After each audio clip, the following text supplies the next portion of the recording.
이 시간 하나님께서 우리에게 주시는 말씀은 열왕기하 말씀입니다. 열왕기하 4장 1절에서 7절까지 말씀입니다. 오늘 함께 나눌 말씀 제목은 위기를 극복하는 비결입니다. 위기를 극복하는 비결. 우리가 성경을 통해서 잘 아는 사도 바울은 그가 예수 믿는 자들을 모조리 잡아 하나님께 드림으로써 하나님께 기쁨이 되기 위해서, 당시 바울이 회심하기 전에는 그랬지요. 그렇게 예수 믿는 자들을 잡아 가두는 것이 하나님께 기쁨이 되는 줄 알았습니다. 그래서 다메섹까지 가서 예수 믿는 자들을 잡으려고 가던 중에 빛 가운데 예수님을 만나게 됩니다. 그 후에는 바울은 예수 그리스도의 복음 전하는 자의 삶을 살게 되는데, 안타깝게도 그에게는 간질이라고 하는 육신의 컴플렉스가 있었습니다. 그래서 그것만 고치면, 그 질병만 해결되면 복음을 더 잘 전할 수 있겠는데 해서 하나님께 간절히 3번이나 기도했습니다. 그런데 하나님은 바울의 기도에 이렇게 응답합니다. 내 은혜가 내게 족하다. 내가 약할 그때 곧 강함이라. 이렇게 바울은 자신이 원하는 대로 육신의 질병을 고침받지는 못했지만 하나님의 뜻을 알게 되고, 그 응답 후에는 더 이상 그 문제로 기도하지는 않았습니다. 바울에게는 간질이라고 하는 그 육신의 질병이 가시와 같은 것이었고, 또 반드시 해결받고 싶은 것이었습니다. 그에게는 그것이, 그 육신의 가시가 환난이고 위기입니다. 이 위기를 바울은 소망으로 승화시키게 되는데, 그 고백이 로마서 5장 3절에서 4절에 이렇게 나옵니다. 우리가 환난 중에도 즐거워하나니 이는 환난은 인내를, 인내는 연단을, 연단은 소망을 이루는 줄 알미로다. 그에게 있었던 환난이 결국은 소망, 영원한 천국의 소망이 되었다 하는 내용입니다. 방금 소개한 이 바울은 그래도 믿음이 대단하니까 그렇게 환난과 위기를 믿음으로 승화시킨 것, 소망으로 승화시킨 것 아닙니까? 우리에게는 다른 대안을 주십시오 라고 한다면, 오늘 이 본문에서 우리가 어렵고 힘든 위기에 이르렀을 때 어떻게 극복할 수 있는지, 그 비결을 오늘 본문에서 한번 찾아보고자 합니다. 오늘 그 비결을 한번 살펴본 후에 우리가 위기에 있다면, 또 어려움 가운데 있다면 그것을 돌파해 나가는 그런 지혜의 말씀이 되기를 바랍니다. 한 3가지 정도 살펴볼 텐데 시간이 가면 2가지 정도에서 끊도록 하겠습니다. 위기를 극복하는 비결, 첫 번째는 만남을 통해서 위기를 극복할 수 있습니다. 오늘 읽은 성경 1절을 한번 다시 보겠습니다. 길기 때문에 읽지는 않고 여러분이 눈으로 보시면 되겠습니다. 엘리사의 제자 중에 어렵게 사는 한 제자가 있었는데 급기야 그 제자가 죽게 되지요. 그래서 그로 인해서 그 가정은 더욱더 어렵게 되고, 남편이 생전에 선지생도로서 살아가느라 가정에는 빚만 잔뜩 남겨두게 되었는데, 그 빚으로 인해서 빚쟁이들이 찾아와서 빚을 갚지 못하면 그 2 아들을 종으로 데려가겠다고 하는 그런 위기 가운데 있는 한 가정의 여인이 엘리사를 찾아와서 하소연하는 장면이 바로 1절의 내용입니다. 어려움이 있을 때, 우리에게 위기가 오고 환난이 올 때 가만히 있는다고 해결되는 것이 아니고, 만남을 통해서 이 문제를 해결해 나가야 합니다. 그 만남은 하나님과의 만남을 통해서 가능합니다. 이 여인이 그동안 많은 만남을 가졌지요. 그동안의 만남은 어떤 만남입니까? 지금 당장 어려우니까 그 어려움을 해결해 줄 수 있는 사람에게 찾아가서 돈을 빌려왔죠. 그래서 또 다른 사람에게 가서 돈을 빌려오고 빚은 늘어나고, 사람을 찾아가서 만난 것이 이 여인, 이 어렵고 힘든 가정의 대안이 아니었습니다.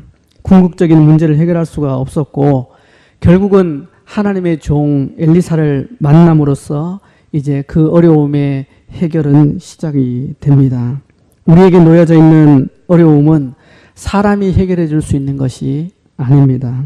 우리는 문제가 생기고 어려움이 생기면 제일 먼저 이 문제를 해결해 줄 수 있는 사람이 누구인지 사람을 떠올리기 마련인데 하나님이 우리의 궁극적인 문제를 해결할 수가 있습니다. 그렇다면 보이지 않는 하나님을 우리는 어떻게 붙잡고 그 문제를 해결하겠습니까? 하나님을 만나는 곳으로 와야 하는데 하나님이 이미 우리에게 찾아오셔서 우리를 만나 주셨기 때문에 우리는 하나님께로 나아갈 수 있는 길이 훨씬 더 수월하게 열렸습니다. 그래서 교회 와서 예배하는 시간을 통해서 우리에게 주시는 그 말씀, 그 계시의 말씀을 통해서 우리는 어려움을 극복하고 우리의 환난을 헤쳐나갈 수가 있습니다.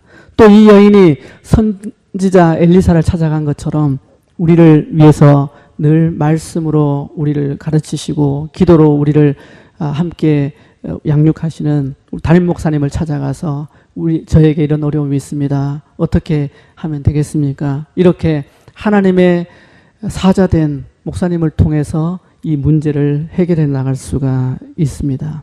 여러분, 어렵고 힘든 환난 중에 있습니까? 그렇다면 사람을 통해서 사람을 만나서 해결하기보다 하나님을 만나서 하나님의 방법을 통해서 그 문제를 극복해 나가 보시기를 바랍니다. 두 번째, 위기를 극복하는 비결. 둘째로 내가 가진 것을 발견하는 것입니다. 내가 가진 것을 발견하는 것. 오늘 본문 2절을 한번 함께 읽겠습니다. 2절 다 같이 시작. 엘리사가 그에게 이르되 내가 너를 위하여 어떻게 하랴? 내 집에 무엇이 있는지 내게 말하라. 그가 이르되 계집종의 집에 기름 한 그릇 외에는 아무것도 없나이다 하니. 이 어려움 당한 이 여인이 엘리사에게 와서 얼마나 많은 하소연을 늘여놨겠습니까? 빚쟁이들이 매일같이 찾아와서 죽겠습니다. 돈도 없고 쌀도 떨어졌고 이것도 없고 저것도 없고 얼마나 없다는 말을 많이 했으면 엘리사가 이렇게 묻습니다. 내 집에 있는 것이 무엇이 있는지, 내 집에 무엇이 있는지 내게 말하라. 여인은 엘리사에게 기름 한 그릇이 있다고 말합니다.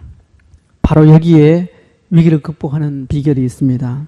우리가 위기를 극복하는 방법은 내가 없는 것, 나는 이것도 없고 저것도 없고 이것도 안 되고 저것도 안 되고 내가 할 수 없는 것, 내게 없는 것, 내가 얼마나 위기인지 그것을 바라보기보다 내가 무엇을 가졌는지를 바라보는 것입니다.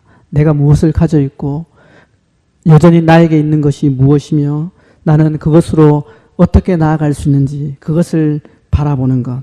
내가 가진 그것이 나의 위기를 극복하게 하는 그 문제를 해결하게 하는 열쇠가 됩니다. 전 재산을 잃은 사람이 있다고 합시다. 전 재산을 잃고 주변에 있는 사람도 잃고 다 사라져도 그가 예수 그리스도를 믿고 있다면 그 안에 누가 있습니까? 예수 그리스도가 있습니다. 복음을 전하다 감옥에 gat힌 사도 바울에게도 그는 감옥에 갇힌 철창에 있는 신세가 되었지만 아무것도 가지고 있지 않는 것 같아도 그들에게는 누가 있습니까? 예수 그리스도가 있습니다. 우리가 많이 가진 것보다 우리가 가진 것이 하나도 없을지라도 예수 그리스도 한 분만 우리 안에 있으면 그것이 우리 문제의 해결 또 우리 문제를 풀어나가는 핵심 열쇠가 되는 것입니다. 그 외에도 우리가 가진 것이 있다면 우리 안에 약속의 말씀이 있다면 그 말씀을 붙잡고 하나님 바라보며 나아가는 것 그것이 우리에 있는 위기를 극복하는 비결입니다.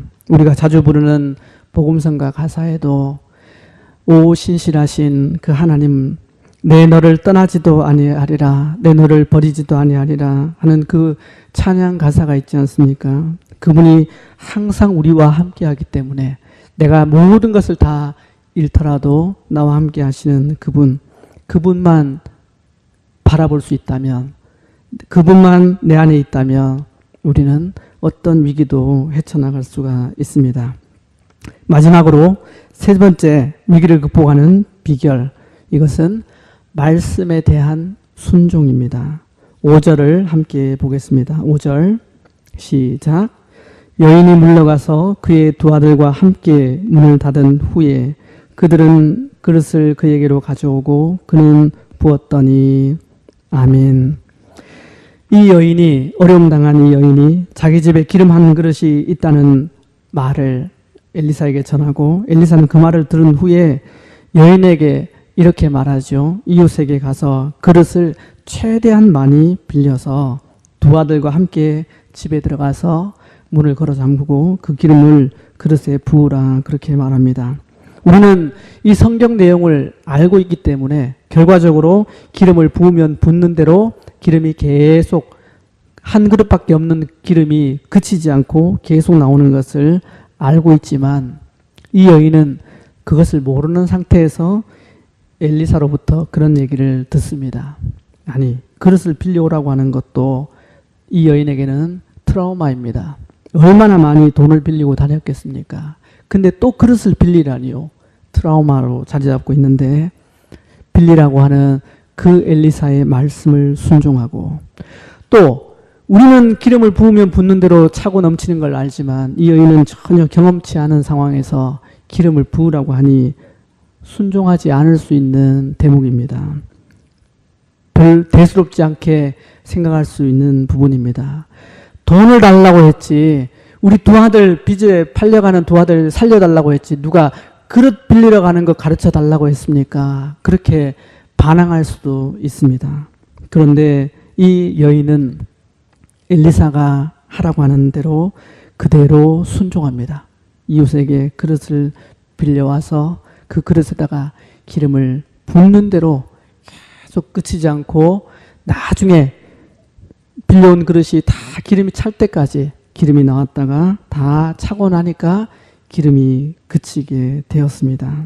이 여인에게서 했던 것, 자기 판단대로 하지 아니하고 자기 트라우마에 젖어서 그 속에 머물러 있는 것이 아니라 주의 종, 하나님의 종 엘리사의 말씀에 순종해서 그대로 따른 것, 그것이 바로 이 어려움을 극복해 나가는 비결, 핵심 열쇠가 되었습니다. 오늘 이곳에 오신 여러분들은 어떻습니까? 가정에서, 또 우리가 하는 일, 직장에서, 또 사람들과의 만남에서 크고 작은 어려움도 있고 또 위기도 있고 또 그 상황을 부딪히고 싶지 않는 그런 어려움 속에 혹시 있지 않습니까? 그렇다면 오늘 이 말씀이 여러분의 그 문제를 해결하는 열쇠가 되기를 바랍니다. 사람 바라보기보다 하나님 바라보고 하나님 만나시고, 또 내가 없는 것 보기보다 내 안에 가지고 있는 것, 그것 발견하시고, 또 주의 말씀이 선포되어질 때, 목사님을 통해서 하나님의 말씀이 선포되어질 때 그 말씀에 순종해서 그렇게 나아간다면 그 어려움은 오늘 본문에 나온 여인이 해결해 갔던 그 문제처럼 쉽게 해결될 수가 있을 것입니다. 자기 판단대로 하지 아니하고 하나님 말씀에 순종한 이 여인을 통해서 그 모든 어려움이 극복되었던 그 큰 은혜가 오늘 이곳에 함께하는 여러분 모두에게도 동일하게 넘치기를 주의 이름으로 축원합니다. 함께 기도하겠습니다.